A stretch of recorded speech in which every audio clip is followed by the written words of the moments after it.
Welcome back to our channel. ఈరోజు నేచర్కి దగ్గరగా సిటీకి దూరంగా ఉండే ప్లేస్కి వెళ్ళబోతున్నాం. ఏంటి మేము సైకిల్స్ మీద వెళ్తున్నాము, పార్క్కి వెళ్ళామా, జూకి వెళ్ళామా, అసలు టెంపుల్కి వెళ్ళామా? ఇవన్నీ క్వశ్చన్స్ మీ మైండ్లో తిరుగుతున్నాయి కదా. ఇవన్నీ చూస్తుంటే మీరు కనుక బ్యాంకాక్ వచ్చి ఒక రోజు టైం ఉంటే ఖచ్చితంగా ఈ ప్లేస్ విజిట్ చేయమని నేను చెప్తాను. అంత బాగుంటుంది ఈ ప్లేస్. మన బిజీ లైఫ్కి ఒక చిన్న బ్రేక్ ఇచ్చి ఇలాంటి ట్రిప్స్ వేయాలండి. మేమైతే మా ఇంటి దగ్గర నుంచి స్టార్ట్ అయిపోయాం. ఇంటి దగ్గర నుంచి ఒక 15 కిలోమీటర్స్ దూరం ఉంటుంది ఇది. మనం రివర్కి అటు సైడ్ వెళ్ళాలి. అటు సైడ్ వెళ్ళాలంటే బోట్ ఎక్కాలి కదా. ఆ లొకేషన్ పేరే వాట్ క్లాంగ్ టై నాక్ పీర్ అనే లొకేషన్ దగ్గరికి రావాలి. ఈ లొకేషన్కి వచ్చేసాక మన బైక్స్ కానీ కార్స్ కానీ ఇక్కడే పార్క్ చేసేసుకోవచ్చు. ఇప్పుడు మనం ఒక చిన్న ఫెర్రీ బోట్ ఎక్కబోతున్నాము. ఇక్కడ కూడా ఉంది చూడండి. ఇక్కడ మనం టికెట్స్ తీసుకోవాలి. తినడానికి స్నాక్స్ ఏమన్నా కావాలంటే ఇక్కడ కొనుక్కోవచ్చు. అటు ఇటు వెళ్ళి రావడానికి ఒక్కొక్కరికి 40 బాట్ అనమాట. అంటే వన్ సైడ్ 20 బాట్ పడింది. ప్రసన్నకి నాకు 80 బాట్, మోక్షికి ఫ్రీ. అసలు చాలా మందికి ఇంత మంచి ప్లేస్ బ్యాంకాక్లో ఉందని అసలు తెలీదు. ఎవరు వచ్చినా అంటే టూరిస్టులు ఎవరు వచ్చినా సరే ఆ పబ్బులు, పార్టీలు, ఆ మాల్స్ చుట్టూనే తిరుగుతూ ఉంటారు. టూర్ గైడ్స్ కూడా ఇలాంటి ప్లేసెస్ ఎక్కువ చూపించరు అనమాట. మనమైతే బోట్ ఎక్కేసాం. పైన లైఫ్ జాకెట్స్ కూడా ఉన్నాయి. ఈ బోట్ రైడ్ జస్ట్ 5 మినిట్స్ మనం ఇటువైపు ఉన్నాం కదా, అటువైపుకి తీసుకెళ్ళి దింపుతారు అంతే. ఎంత బాగుంటుందో ఆ ప్లేస్. ఇప్పుడు మనం వెళ్ళే ప్లేస్ పేరు బాంగ్ కచావో. నేచర్ లవర్స్కి ఈ ప్లేస్ చాలా అంటే చాలా బాగా నచ్చుతుంది. ప్రశాంతంగా, ఏ వెహికల్ సౌండ్స్, ఉరుకులు పరుగులు లేకుండా చక్కగా పీస్ఫుల్గా ఉంటుంది. ఎండ మాత్రం గట్టిగానే ఉంది. చూసారా, సిటీకి దూరంగా వచ్చేసాం మనం. అయిపోయింది మన బోట్ రైడ్. దిగిపోతున్నాము. పిలుస్తున్నారు చూడండి ఆ తాతగారు అక్కడ ఉన్న వాళ్ళని. ఇగో బోట్ వచ్చేసింది రండి అని చెప్పి. ఇప్పుడే మాకు పెద్ద టాస్క్ లా వచ్చి పడింది. ఏంటి అనుకుంటున్నారా? ఈ ట్రిప్ అనుకున్న దగ్గర నుంచి బైసికల్స్ మీదే వెళ్ళాలని డిసైడ్ అయ్యాం. కానీ ఒక చిన్న భయం అనమాట. ప్రసన్న కానీ నేను కానీ సైకిల్ తొక్కి దాదాపుగా 14 సంవత్సరాలు అయిపోతుంది. అసలు నా 10th అయిన తర్వాత నేను సైకిల్ ముఖమే చూసింది లేదు. ఇప్పుడు ఎలా తొక్కుతానో అని చిన్న భయము. అందులోనూ మాతో పాటు మోక్షి కూడా ఉన్నాడు. సరే ఏదైతే అది అయిందని చెప్పి నడిపించుకోనన్నా వెళ్ళొచ్చు అని చెప్పి ఒక 2 సైకిల్స్ అయితే తీసుకున్నాము. మనం బోట్ దిగి బయటికి రాగానే ఇలా సైకిల్స్ రెంట్కి ఇస్తూ ఉంటారు. మనం సైకిల్ ఎప్పుడు తీసుకున్నా ఈవినింగ్ 6 లోపు వాళ్ళకి సబ్మిట్ చేసేయాలి. ఒక్కొక్క సైకిల్ 90 బాట్ అనమాట. మనం ఎంతసేపు అయినా తొక్కుకోవచ్చు ఈవినింగ్ వరకు. పిల్లలు కూర్చోడానికి చిల్డ్రన్ సీట్ కూడా ఉంది. భలే ముద్దుగా ఉంది ఆ సైకిల్.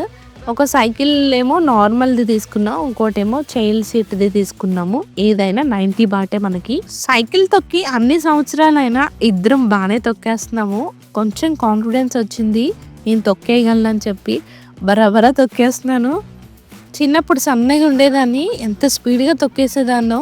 ఇప్పుడు అంత స్పీడ్గా తొక్కలేకపోతున్నాను, లావ్ అయిపోయాను కదా. అందులోనూ బాగా అలవాటు తప్పిపోయింది. ఎప్పుడో పురాతన కాలంలో తొక్కాను, మళ్ళీ ఇప్పుడు తొక్కుతున్నాను. ఇక్కడ పిల్లలకు కూడా సైకిల్స్ రెంట్కి ఇస్తున్నారు. వీళ్ళు చూసారా భలే తొక్కుంటూ వచ్చేస్తున్నారు. బాంగ్ కచావో ట్రిప్ అయితే స్టార్ట్ అయిపోయింది మాది. ఎండ గట్టిగానే ఉంది. సో క్యాప్స్ కూడా పెట్టేసాం మేము. ఈ బాంగ్ కచావో ప్లేస్ని గ్రీన్ లంగ్ ఆఫ్ బ్యాంకాక్ అని అంటారు. ఎందుకంటే ఇది లంగ్ షేప్లో ఉంది. గమనించారా మీరు? ఆ షేప్లో ఉండడం వల్ల దీన్ని గ్రీన్ లంగ్ ఆఫ్ బ్యాంకాక్ అంటారు. పేరుకు తగ్గట్టుగానే మొత్తం గ్రీనరీతోనే నిండిపోయింది. మనకి ఆ సైకిల్స్ రెంట్కి తీసుకున్న దగ్గర నుంచి ఒక 1 కిలోమీటర్ దూరంలోనే ఒక మంచి లొకేషన్ ఉంది. వెళ్తున్న దారిలో అటుపక్క ఇటుపక్క చెట్లను చూసి అశోకుడు ఇరువైపున చెట్లను నాటాలి అనే సామెత గుర్తొచ్చింది నాకు. వెళ్ళే దారిలో బండి మీద కూరగాయలు అమ్ముతుంటే పల్లెటూరులో ఉన్నట్టే అనిపించింది. అక్కడే పండిన పంటలు అలా అమ్ముతున్నారు. ఇక్కడ పార్క్ ప్లస్ ఫామ్ అని ఉంది. సో మోక్షి ఎంజాయ్ చేస్తాడని లోపలికి వెళ్ళాము. వెళ్ళగానే పెద్ద హార్స్ ఉడెంది కనిపించింది. మేకలు, కోళ్ళు అన్నీ పెంచుతున్నారు ఇక్కడ. పెద్ద ఆస్ట్రిచ్ కూడా ఉంది. ఉయ్యాలలు, పిల్లలు ఆడుకోవడానికి చాలా పెద్ద ప్లే ఏరియా అంతా ఉంది. ఇక్కడే అలసిపోతే ఇంకా ముందేం చూడలేమని చెప్పి పైన అలా చూసేసి మళ్ళీ మా యాత్ర మొదలు పెట్టాము.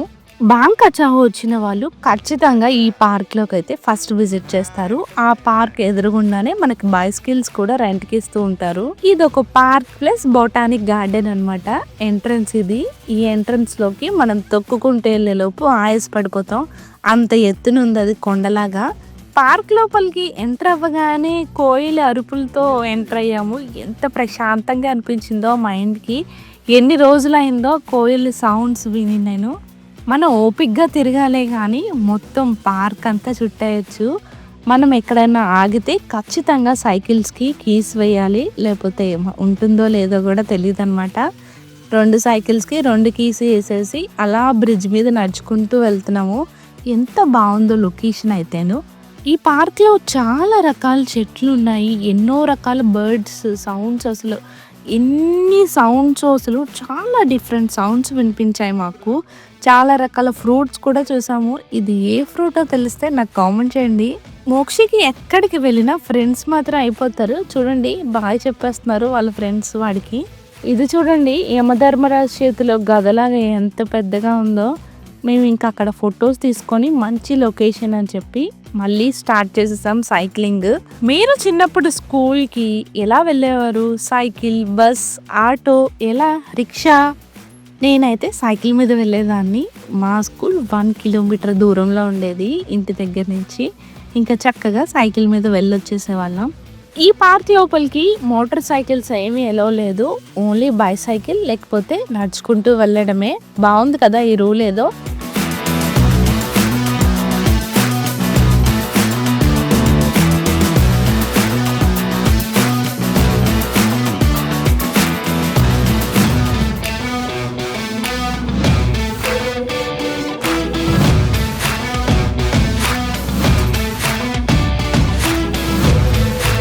అలా సైక్లింగ్ చేస్తూ మా టైంని ఎంజాయ్ చేస్తూ మైండ్ మొత్తం రిలాక్స్ అవుతూ వెళ్తున్నాము. ఎక్కడైనా మంచి లొకేషన్ కనిపిస్తే దిగి ఫొటోస్ దిగుతున్నాము. ఈ ఒక్క చెట్టుకే కాదు చాలా చెట్లకి ఇలా హ్యాంగ్ చేశారు ఫుడ్ తినడానికి అనుకుంటావి. ఈ పార్క్లో ఇప్పుడు వెళ్ళే దారి ఫారెస్ట్ లా అనిపించింది నాకు. అసలు పెట్టే మనిషి లేదు, రోడ్డు కూడా సరిగ్గా లేదు. ఈ ఒక్క చోటే కొంచెం ఎత్తు పొలాలుగా అనిపించింది. కానీ ఏదో ఫారెస్ట్ అడవి ప్రాంతంలో అనిపించింది నాకు. కొంచెం భయపడ్డాము ఇక్కడ. ఇక్కడ చూడండి ఒక చెట్టుకి థాయ్ ట్రెడిషనల్ డ్రెస్సెస్ వేశారు, హ్యాంగ్ చేశారు. మరి రీజన్ అయితే నాకు తెలీదు. ఒక 2 మినిట్స్ రైడ్ చేసేసి ఆ రోడ్ అయితే కంప్లీట్ అయిపోయింది. మళ్ళీ నార్మల్ రోడ్కి అయితే వచ్చేసాము. నా బ్యాటరీ అయితే అయిపోవచ్చింది. మొత్తం తినిందంతా అరిగిపోయింది తొక్కి తొక్కి. మళ్ళీ రీఛార్జ్ చేయాలని చెప్పి రిలాక్సింగ్ పాయింట్ దగ్గర ఆగాము. ఇక్కడ అందరూ సైకిల్స్ పార్క్ చేసి రిలాక్స్ అవుతున్నారు. ఫిషెస్కి ఇక్కడ ఫీడ్ కూడా చేయొచ్చు. మేము ఇంటి దగ్గర నుంచి టిఫిన్ చేసేసి స్టార్ట్ అయ్యామన్నమాట. మోక్షి కోసం ఆరెంజ్ జ్యూస్ కొన్ని స్నాక్స్ కూడా పెట్టుకున్నాను. ఇక్కడ చిన్ని బాబు ఫీడ్ చేస్తున్నాడు ఫిషెస్కి. మోక్షి ఏమో నాకు కావాలి అని అడుగుతున్నాడు. సో వాడికి ఎక్కడైనా కనిపిస్తే తీసుకుందాం అని చెప్పి వాడికి ఆరెంజ్ జ్యూస్ పడుతున్నాను. వాడు తాగే రకమా, మేము తాగేస్తున్నాము. జ్యూస్ అలాగే తాగట్లేదు. సరే చాక్లెట్ ఇస్తే వీడు చూడండి ఎంత క్యూట్గా బాబుకి ఇచ్చాడో. సో క్యూట్, నాకు భలే ముచ్చటేసింది. ఇంకోటి ఇచ్చాను వాడికి. మోక్షి చాక్లెట్ ఇచ్చాడని చెప్పి ఆ బాబు మోక్షికి ఫిష్ ఫీడ్ ఇస్తున్నాడు వేయమని. ఎంత క్యూటో కదా. వాళ్ళ లాంగ్వేజ్ వాళ్ళకే అర్థం అవుతుంది. థ్యాంక్స్ చెప్పమంటే చాలు చాలు అని వచ్చేస్తున్నాడు వెనక్కి. కడుపులో కొంచెం ఫుడ్ పడేసుకొని చక్కగా ఎంజాయ్ చేస్తున్నాను నేనైతే నేచర్ని. చాలాసేపు ఉండిపోయాను, ఒక 30 మినిట్స్ వరకు అక్కడ. ఇప్పుడు మళ్ళీ మా ప్రయాణం ఎక్కడికి? పార్క్ అయిపోయింది కదా, నెక్స్ట్ టెంపుల్కి. ఇక్కడ దగ్గరలో వినాయకుడు టెంపుల్ ఉందంట, అది కూడా చూద్దామని వెళ్తున్నాము. ఒక 3 కిలోమీటర్స్ తొక్కాలి. ఇప్పుడు మోక్షిని ఎక్కించుకొని తొక్కుతున్నాను. బాగానే ఉంది, అంత వెయిట్గా ఏం అనిపించట్లేదు. అలా డిజైన్ చేశారు సైకిల్స్. ఇంత ఎండలో వెళ్తున్నా మాకు అసలు ఎండ తెలియలేదు. అంటే ఇష్టంగా వెళ్తుంటే కష్టం తెలియదు అంటారు కదా, అలాగా. మనమైతే టెంపుల్కి రీచ్ అయిపోయాం. మహాదేవాలయ్ గణేష టెంపుల్ అనమాట ఇది. ఫస్ట్ టైం బ్యాంకాక్లో మన టెంపుల్స్కి వెళ్ళడం. ఎప్పుడు బుద్ధిస్ట్ టెంపుల్కి వెళ్ళే వాళ్ళం, ఇప్పుడు ఫస్ట్ టైం ఈ టెంపుల్కి వచ్చామన్నమాట. టెంపుల్లోకి ఎంటర్ అవ్వగానే ఈ బోర్డు చూసాను, అందరూ ఖచ్చితంగా చెయ్యాలి అని చెప్పి రిక్వెస్టింగ్గా రాశారు. మనం దేవుడికి ఏమన్నా సమర్పించుకోవాలంటే ఇక్కడ ఇలా ఉన్నాయన్నమాట, కొని దేవుడికి ఇవ్వాలి. మనకి ఎంట్రన్స్‌లో బోర్డ్ పెట్టారు కదా! అందరూ తప్పకుండా చేయాలి అని చెప్పి. అది ఇదే. ఇక్కడ పాట్‌లో వాటర్ ఉంటాయి. ఆ వాటర్‌ని కాళ్ళ దగ్గర పోసి మనం నమస్కారం చేసుకోవాలి. ఇది థాయ్ ట్రెడిషన్ అనమాట. సో, నేను కూడా అక్కడ స్వామివారి కాళ్ళకి నమస్కారం చేసుకున్నాను. ఇక్కడ విగ్రహాలు కొంచెం డిఫరెంట్‌గా ఉంటాయి. మన స్ట్రక్చర్‌లో ఉండవనమాట.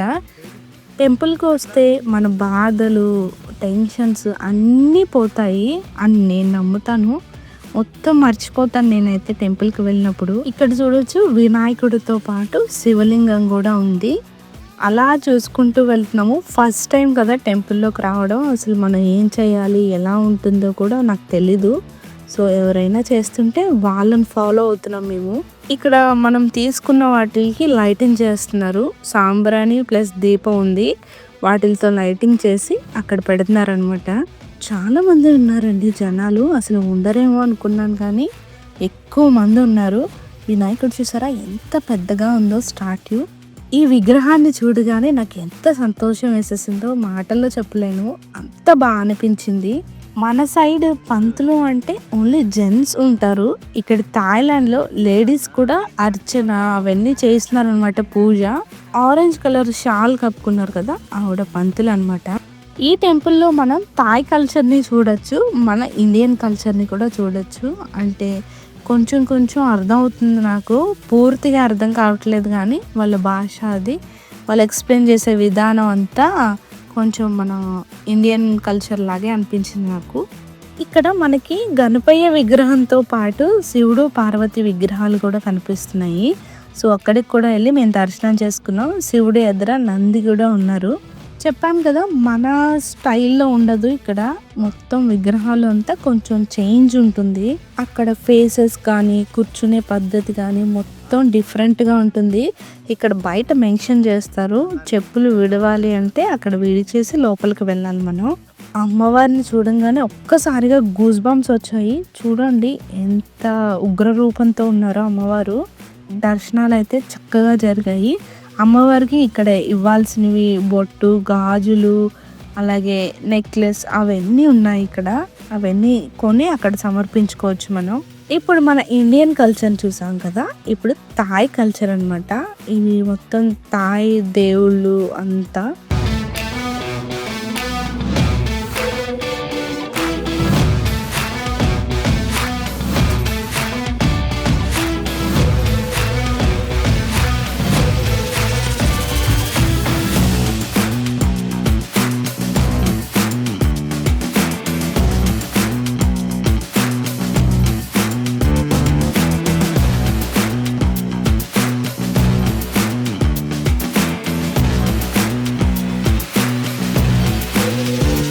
దర్శనం చేసుకొని వెళ్ళిపోతుంటే ఆగి మరి ఇవి డ్రమ్స్ మోగించండి అని అన్నారు. సో, నేను నమస్కారం చేసుకొని డ్రమ్స్ అయితే మోగించాను ఒక 3 టైమ్స్. మోక్షి కూడా నేను మోగిస్తానంటే వాడికి కూడా చేయించాను అనమాట. మా దర్శనం అంతా చాలా బాగా జరిగింది. పీస్ఫుల్‌గా చాలా చక్కగా జరిగిందనమాట. ఇక్కడ ఇది కెఫేలో కూడా వినాయకుడు విగ్రహాలు, పూజా సామాగ్రి, ఎలిఫెంట్స్ అన్నీ కనిపిస్తున్నాయి. పైన హెలికాప్టర్ కూడా వెళ్ళిపోతుంది. మా దర్శనం అంతా అయ్యేసరికి 1:30 అయిపోయింది. మళ్ళీ కడుపులో ఎలకలు పరిగెడుతున్నాయి. పక్కనే ఒక రెస్టారెంట్ ఉంది. ద ఓజోన్ బంకరా జావ్ అంట. అసలు ప్రొనౌన్సియేషన్ కూడా నాకు కొంచెం డిఫికల్ట్‌గా అనిపించింది. కానీ ఫుడ్ ఆంబియన్స్ అయితే అదిరిపోయింది. ఎంట్రన్స్‌లోనే మాకు బాగా నచ్చేసిందనమాట. ఆ వాటర్ ఫాల్స్, ఆ స్నో పడడం చాలా అంటే చాలా బాగుంది. మోక్షి అయితే చాలా బాగా ఎంజాయ్ చేశాడు. వాడికి ఫిషెస్ అంటే చాలా ఇష్టం కదా! నాకేమో ఉయ్యాలంటే ఇష్టం. నేను ఉయ్యాల్లో సెటిల్ అయిపోయాను. ఎన్ని రకాల ఫిషెస్ ఉన్నాయో. యాంటిక్యూ కలెక్షన్ కూడా చాలానే ఉంది. అంటే పాత కాలం లాంటివి. చూడండి రిక్షా చూడండి ఎంత పాతదో. ఎంటర్ అవ్వగానే ఏదో పల్లెటూరులోకి ఎంటర్ అవుతే ఎలా ఉంటుంది, ఆ కోళ్ళు, మేకలు, సౌండ్స్ అలా అనిపించింది. ఆ గుడిసెలు కూడా చూడండి. కోళ్ళు ఇవన్నీ ఓకే కానీ పికాక్ కనిపించడం వింత. ఇక్కడ పిల్లులు, కుక్కలు కూడా ఉన్నాయి. మోక్షికి చాలా నచ్చేసింది. తాబేలు చూడండి బుడ్డి అడుగులతో ఎలా వెల్కమ్ చెప్తుందో మోక్షికి. చాలా భయపడుతూనే వెళ్ళాడు కానీ చాలా ఎంజాయ్ చేస్తున్నాడు వాడు. ఫుడ్‌తో పాటు ఇలాంటి యాంబియన్స్ ఉంటే ఎవ్వరికైనా నచ్చుతుంది. అవునా కదా? మేమైతే ఫుడ్ ఆర్డర్ ఇచ్చేసాము. ఇంకా ఫుడ్ రావడం లేట్. కుమ్మేయాలి. అంత ఆకలి మీద ఉన్నాం ముగ్గురం. మోక్షి కోసం ఒక చికెన్ స్టార్టర్ అయితే ఆర్డర్ ఇచ్చాము. నెక్స్ట్ క్రాబ్ ఫ్రైడ్ రైస్ ఒకటి. Next chicken rice with omelette. ఇది చాలా ఫేమస్ డిష్ థాయిలాండ్‌లో. అసలు స్పైసీ ఉండదు. మనం చెప్పాలన్నమాట. స్పైస్ కావాలంటే వాళ్ళు వేస్తారు కానీ నార్మల్గా ఎవరైనా తినేయచ్చు ఈ ఫుడ్. అంత బాగుంటుంది. మేము ఫుడ్ తినేసి మొత్తం ఇదంతా ఎక్స్ప్లోర్ చేద్దామని స్టార్ట్ అయిపోయాము. ఇక్కడ బోట్ రైడ్ కూడా చేయొచ్చంట, కానీ ఇప్పుడు ఎలా లేదు అన్నారు. పైన ఉయ్యాలతో ఈ లొకేషన్ చూడండి, కొబ్బరి చెట్లు, అంత లైటింగ్స్ వేస్తే ఇంకా బాగుంటుంది అనుకుంటా. తిన్న తర్వాత ఇలా ఉయ్యాల్లో ఒక నాప్ వేస్తాయి, ఎంత బాగుంటుందో. మోక్షి లేగు నేను కూర్చుంటా అంటే అక్కడ ఉంది వెళ్ళరా అంటే అటు వెళ్ళిపోయాడు వాడు. కింద డక్స్ కూడా ఉన్నాయి. వీటిని డక్స్ అనాలా ఏమనాలి, నాకు వీటి పేర్లు క్లియర్ గా తెలిస్తే కింద కామెంట్ చేయండి. చూడడానికి డిఫరెంట్ గా ఉన్నాయి, కానీ దూరం నుంచి చూస్తే వాటి నడక, అది స్ట్రక్చర్ అంతా డక్స్ లాగే ఉంది. అందరూ వాటి దగ్గరికి వెళ్ళి ఫొటోస్ దిగుతున్నారు, కానీ మేమంత ధైర్యం చేయలేకపోయాము. ఇప్పుడైతే మీ అందరికి ఒక అద్భుతం చూపించబోతున్నాను. నాకైతే కనుల విందుగా ఉంది, అంత బాగుంది. చూడండి, పికాక్ పురివిప్పు డాన్స్ వేస్తుంది. ఫస్ట్ టైం లైవ్ లో నేను ఇలా పికాక్ పురివిప్పడం చూడడం చాలా అందంగా ఉంది. నాకు ఎంత నచ్చేసిందో, ఇంటికి తీసుకెళ్ళాలంత ఇదిగా ఉంది. కానీ కరుస్తుందేమో, దాని సౌండ్ మాత్రం కొంచెం భయంకరంగా ఉందండి. అదో రకంగా అరుస్తుంది అది. చాలా సార్లే నేను పికాక్స్ చూసాను, కానీ ఇలా వాటి ఫెదర్స్ ని ఓపెన్ చేయడం ఫస్ట్ టైం అనమాట. ఎంత అందంగా ఉందో చూడండి. మేము వెళ్ళిన ఒక 2 minutesకి మళ్ళీ క్లోజ్ చేసేసుకుంది దాని ఫెదర్స్. ఎంత ముద్దుగా అనిపించిందో నాకు. ఈ రెస్టారెంట్కి రావడం చాలా హ్యాపీగా అనిపించింది. మోక్షి చిన్న ఉయ్యాల కనిపిస్తే ఊతున్నాడు. టైర్స్తో చేశారు ఉయ్యాల. క్రియేటివిటీ.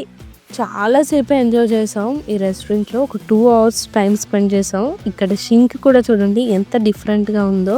పాతకాలం నాటి టీవీలు, రేడియోలు, మిక్సీలు చాలానే ఉన్నాయి ఇక్కడ మాకు. చూడ్డానికి ఎంత పాత కలెక్షన్ అంతా దాచుకున్నారు వీళ్ళు. కడుపు నిండా తినేసాం కదా, ఇప్పుడు తినిందంతా అడిగేదాకా సైకిల్ తొక్కాలి. ఇప్పుడు పక్కనే ఉన్న ఫ్లోటింగ్ మార్కెట్కి అయితే వెళ్తున్నాము. ఒక 2.5 kilometers ఉంటుంది అది.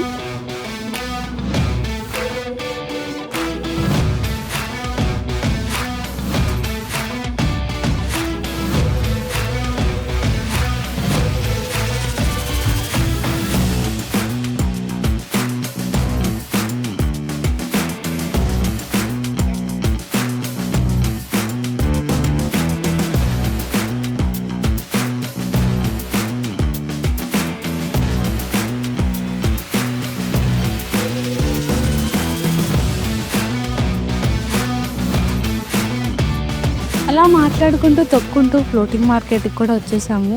కదలట్లేదు కాళ్ళు, అప్పుడే పట్లు పట్టేసాయి నాకు. అందరూ ఫ్లోటింగ్ మార్కెట్ అండమే, కానీ నేను ఎప్పుడూ వచ్చింది లేదు. ఫస్ట్ టైం అనమాట. ఎంట్రన్స్ లోనే మాకు బొమ్మలు కనిపించాయి, అన్నీ తీసేసుకోవాలనిపించింది. పింగాణీ పాత్రలు ఎంత ముద్దుగా ఉన్నాయో. ప్రెసెంట్ నాకు ముందే చెప్పారు, అవసరం అయితేనే తీసుకో, ఈ బరువు వేసుకొని మనం తొక్కుకుంటూ చాలా దూరం వెళ్ళాలి అని చెప్పి. ఇంకా నేనైతే ఆరెంజ్ జ్యూస్ తీసుకునేది పింగాణి దాంట్లో ఉంటే ఒకటి తీసుకున్నాను, గుర్తుగా ఉంటుందని. మోక్ష అయితే బబుల్స్ తీసుకుంటున్నాడు. వాడు లెఫ్ట్ హ్యాండ్తో తింటున్నాడు, ఎంత క్యూట్గా ఉన్నాడో. చాలా బాగుంది మార్కెట్. ఇక్కడ బ్రేస్లెట్ స్టోన్స్తో చేశారు, చాలా డిఫరెంట్గా అనిపించింది. చేతితో చేసిన విసనగర్లు 1 కాదు 2 కాదు, థాయ్ ఫుడ్స్ చాలానే ఉన్నాయి ఇక్కడ. చింతకాయలు, చింతకాయలు, రేగ్గాయలు చాలానే కనిపించాయి ఇక్కడ. ఇవన్నీ ఎండబెట్టిన డ్రై ఫ్రూట్స్. బ్రాస్ ఐటమ్స్ అయితే చాలా బాగున్నాయి, కానీ ఎంత ఎక్స్పెన్సివ్ బాబోయ్. మన ఆస్తులు అమ్ముకోవాలి కొనాలంటే. మనం నడుచుకుంటూ వెళ్ళానే, కానీ చాలా పొడుగ్గా ఉంది మార్కెట్. తినిందంతే ఇక్కడ అరిగిపోతుంది.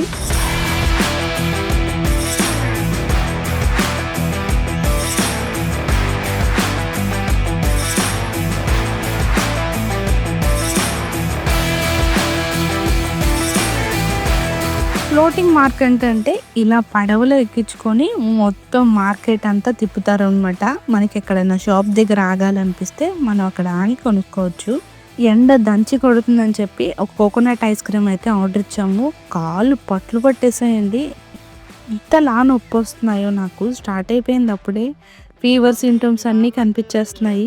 ఇప్పుడే ఏముంది, తొక్కుకొని బాగానే వచ్చేసాము. కానీ వెళ్ళేది ఒక 10 కిలోమీటర్ల దూరం ఉంది. అది ఎలా తొక్కుతామో నాకు అర్థం కావట్లేదు. ఈ ఫ్లోటింగ్ మార్కెట్లో ఫుడ్, షాపింగ్ అంతా చేయొచ్చు. కానీ ఓపిక ఉండాలి. పిల్లలు ఉండకూడదు మనతో పాటు. వాళ్ళు ఉంటే మనం షాపింగ్ చేసినట్టే.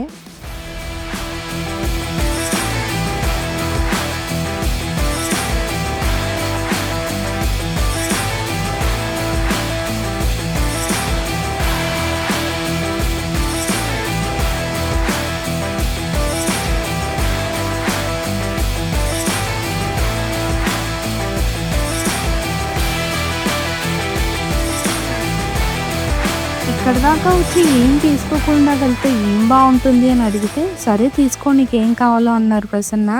తీసుకుందాం అని చెప్పి పూల మార్కెట్కి అయితే వచ్చాను. ఒక బంతిపూల మొక్క తీసుకున్నాను. ఒక 2 ట్రేస్ తీసుకున్నాను. మా ఇంటిని మినీ గార్డెన్లా రెడీ చేయాలని నా కోరిక. మరి ఎంతవరకు నెరవేరుతుందో చూడాలి దాన్ని. అన్నీ చూసేసుకొని తట్టబుట్ట సర్దేసుకొని మళ్ళీ మా రిటర్న్ ప్రయాణం అయితే స్టార్ట్ చేస్తాము. ఆల్రెడీ 4:45 అయిపోతుంది. 6 కల్లా సైకిల్స్ ఇచ్చేసేయాలి. మోక్షి వాడి బుట్టలను పడుకుని పోతున్నాడు. పాపం పొద్దు నుంచి తిరిగి మాతోనే అలసిపోయాడు. మధ్యాహ్నం పడుకొని కూడా పడుకోలేదు. ఇక్కడ హ్యాండ్ మేడ్వే ఉన్నాయి అన్నీ. ఉయ్యాళ్ళు, కుర్చీలు చాలా డిఫరెంట్గా అనిపించాయి. ఒక ఇల్లు ఉంటే ఇవన్నీ కొనేసి ఆ ఇంట్లో పెట్టేయాలి. ఆ కోరిక మనకు నెరవేరదు. ఎందుకంటే బ్యాంకాక్లో మనం ఇల్లు కొనుక్కోలేం. ఇందాక వెళ్ళిన గుడి బాయ్ చెప్పేస్తున్నాను. మళ్ళీ ఎప్పుడు దర్శనమో స్వామివారిది. చక్కగా ప్రసన్న నేను కబుర్లు చెప్పుకుంటూ, పాటలు పాడుకుంటూ, సైకిల్ తొక్కుంటూ వచ్చేసాం. తెలియలేదండి నిజంగా 10 కిలోమీటర్స్ ఎలా తొక్కేసామో కూడా.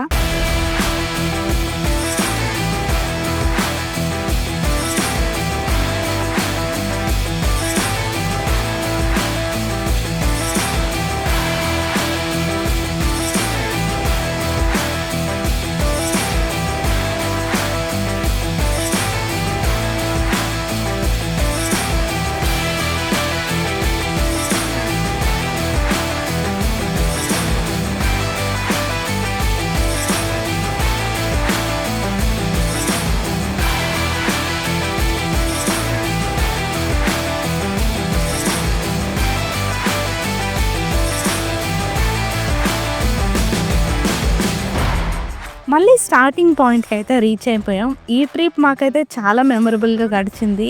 అన్నీ ఎంజాయ్ చేసాము. మొక్కలు చూడండి జిడ్డు పట్టేసాయి ఒక్కొక్కరివి. వాళ్ళు వైప్స్ కూడా ఇచ్చారు తుడుచుకోమని. డ్రింక్ తీసుకున్నాము. గాజు బాటిల్లో డ్రింక్ తాగి ఎన్ని డేస్ అవుతుందో. బోట్ కోసం వెయిటింగ్ అనమాట. కాళ్ళు నొప్పులు వచ్చేస్తున్నాయి. వాడికేమో ఎత్తుకోవాలంట మోక్షికి. ఇంకా బోట్ రావడానికి టైం ఉందని చెప్పి నేను చల్లగానే ఎంజాయ్ చేస్తున్నాను. ఈ బ్యాంకాక్ ట్రిప్ ఎలా గడిచింది అంటే చాలా బాగా గడిచిందని చెప్తాను. మీరు బ్యాంకాక్ వస్తే తప్పకుండా రండి ఇక్కడికి. ఎంత బాగుంటుందో ఈ ప్లేస్. మళ్ళీ మేము షిప్ అయితే ఎక్కేసాము. Sorry boat ఎక్కేసాము. అటువైపు దిగిపోవాలి ఇప్పుడు మనం. చూడండి ఎంతమంది వచ్చారో, అలాగే ఎన్ని బోట్లు వెళ్ళాయో అటు నుంచి ఇటు నుంచి అటు.